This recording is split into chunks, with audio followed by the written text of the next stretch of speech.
Yeah, and I think people look.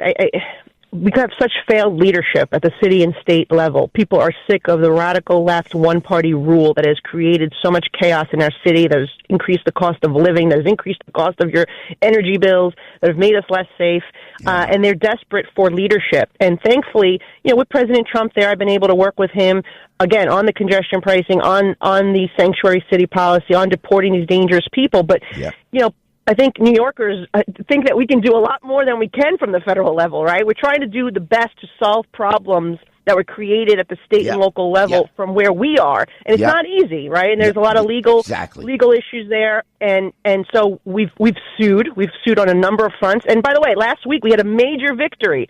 We stopped New York City's non-citizen voting law. And if you remember, I voted against this when I was in the state not that I voted against it, but I spoke out against it when I was a state legislator. And it took 5 years for us to stop this because we had to go 3 rounds in court because the city kept insisting on using our tax money to fight us to allow non-citizens to vote in our city elections.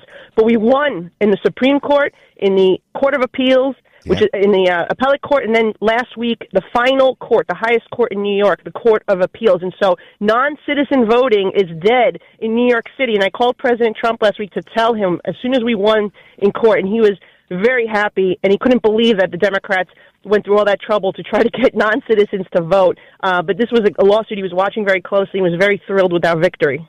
Yeah, well done, by the way. Thanks for mentioning that, because that's huge. The fact that you even have to fight it, but your point is so well taken, Congresswoman, and we'll let you go, but your point is so well taken that on the federal level, you fighting it, but you're getting it done. And then you're making congestion pricing you think is very local. You took it to the president, and now things are changing, and then Hochul goes down, Governor Hochul goes down and talks with the president. And getting back to congestion pricing, Nicole, before we let you go, if I may, don't do the FDNY and the NYPD, these men and women putting their lives on the line for us every single day, they still have to pay that congestion pricing?